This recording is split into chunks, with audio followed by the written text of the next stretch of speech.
almost 20 years of my life, I genuinely thought that I was the problem. The disobedient child, the child that was never really good enough, the child who was always somehow disappointed everyone. I thought maybe I was being too sensitive, too emotional, or maybe just too difficult to love. And because I heard those things so often growing up, I started believing them. But when I became an adult, I learned something that completely changed the way I looked at my childhood. Like being constantly blamed, being yelled at, being made to feel guilty, being manipulated, being gaslighted. That wasn't normal. And I know some of you watching this right now might have grown up hearing the exact same things. So today, I want to talk about emotional abuse and why so many of us don't realize we're experiencing it until years later. Hi, darlings! If you're new here, my name is Christy, and welcome to my little corner of the internet. Now, get yourself ready and comfy. Maybe grab a cup of tea or hot chocolate, because today's topic is a little heavier than usual.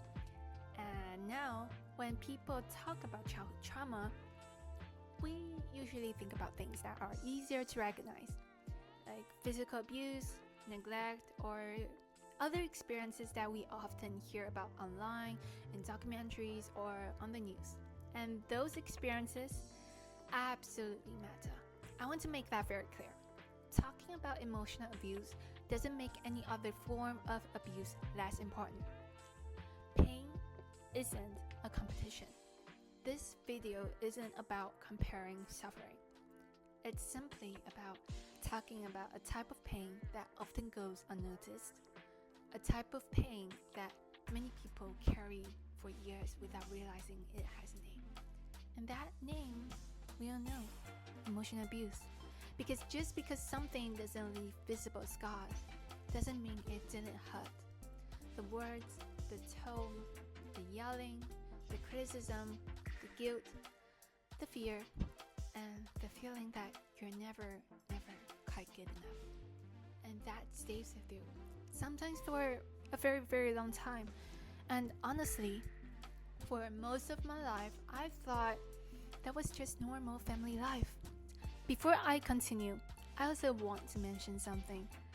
I've intentionally left out some details in this video, not because they didn't happen, but because some experiences are still quite very personal to me, and some stories involve people who are still part of my life today. And my goal isn't to expose anyone or retell every painful memory. It's simply to talk about emotional abuse, healing, and what I've learned through my own experiences.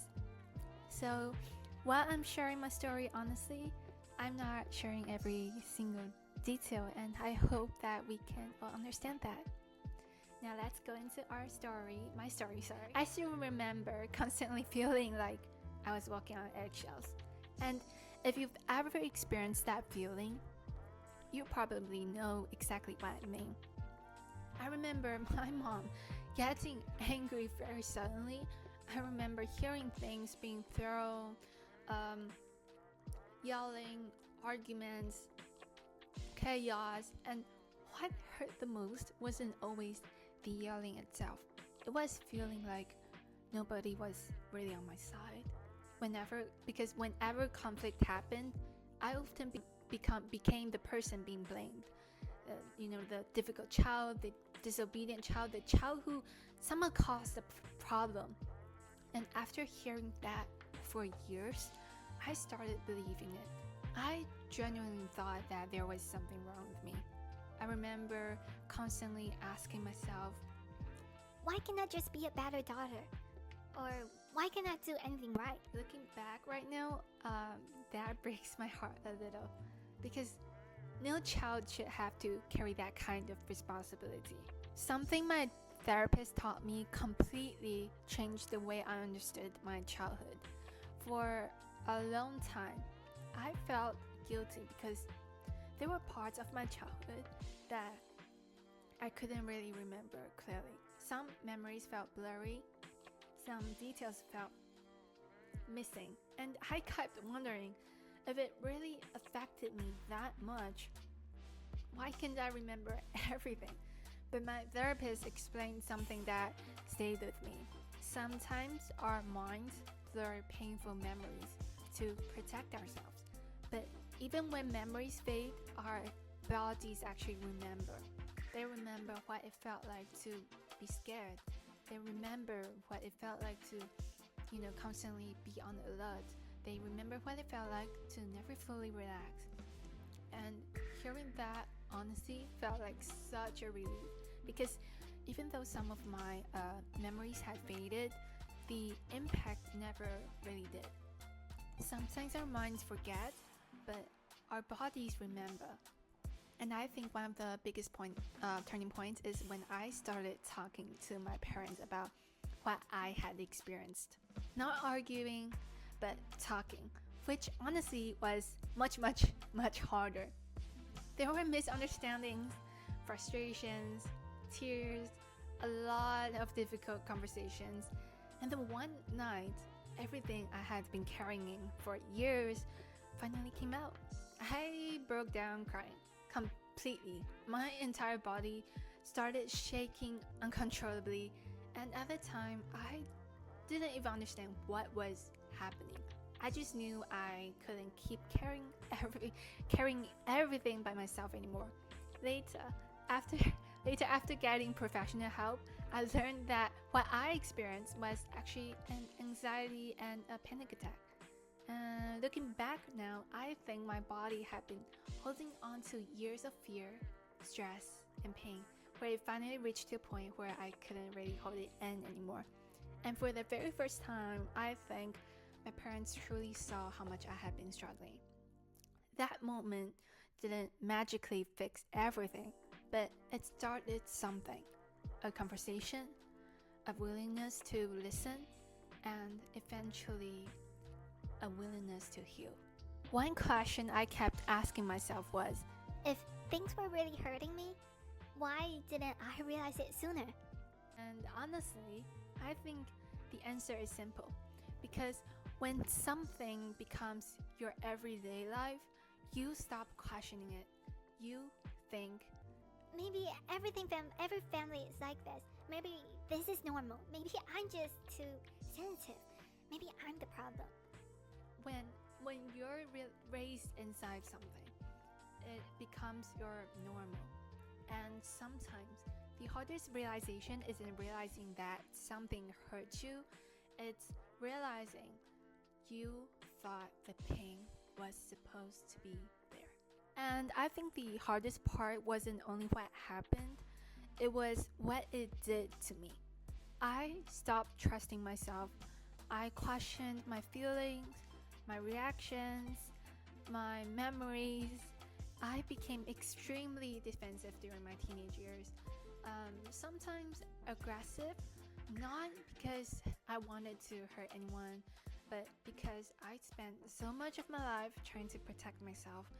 Sometimes people would offer genuine advice, and I immediately assumed that they were attacking me. Not because they were, but because I didn't know what emotional safety felt like. And that's what emotional abuse can do.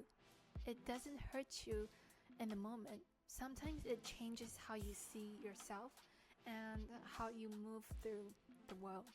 And I think part of what makes emotional abuse so confusing, especially in many Asian households, for example, is that it's often treated as normal. We hear things like, that's discipline, that's just how parents are, they only want what's best for you. And sometimes those statements can make it harder to recognize when something is hurting us. Because normal doesn't always mean healthy. And I know some people might say, but your parents supported you financially, so why are you complaining? Trust me, I used to think that too. But providing for a child is a responsibility. It shouldn't be used to silence their pain, and when support becomes guilt, control, or fear, that doesn't really feel like love, because love shouldn't feel like transactional. And definitely shouldn't make you feel afraid to be yourself. Something I've learned through therapy is that sometimes our parents genuinely don't know how to love differently because nobody taught them. My parents went through difficult experiences too, and without realizing it, some of that pain got passed down. And that's what people often call generational trauma, sorry. But understanding someone's pain doesn't mean excusing their actions. You can have compassion for their story while still acknowledging your own hurt. And honestly, this is the part of my story that I don't talk about enough because after years of difficult conversations, therapy, and learning, things slowly started changing. My mom sought professional help. I continued therapy. We started learning together, and little by little, we began healing as a family. We're not perfect, not even close, but we're better than we were before. And that's something I'm incredibly grateful for. Now, I also want to say something important because I know some people online will immediately tell you, Just cut your parents off. and sometimes for some people, that really is the safest choice, especially if there is ongoing abuse and no willingness to change. But every situation is different. For me, healing looks like difficult conversations, boundaries, therapy, and slowly growing together. For someone else, healing might look completely different. What matters most is your safety. Your well-being comes first, and protecting your own peace too, especially if you're still financially dependent on your family. Sometimes survival comes first, and that's okay. And if you've spent years asking yourself the same question I did, am I a bad child? I want you to hear this. You are not too sensitive. You are not overreacting. And you are not a bad child. You are a human being who deserves love, respect, safety, and understanding. Honestly, I wish there had been someone talking about this when I was younger. Maybe a big sister on the internet saying, hey, you're not crazy, you are not weak, and you're not alone. So maybe this video is for my younger self, but maybe it's for you too. If you're going through something very difficult right now, I'm sending you the biggest hug. Come here, I'm gonna hug you. And if you like to stay a while, you're always welcome in this little space. So take care of yourself, alright? And I'll see you in the next one.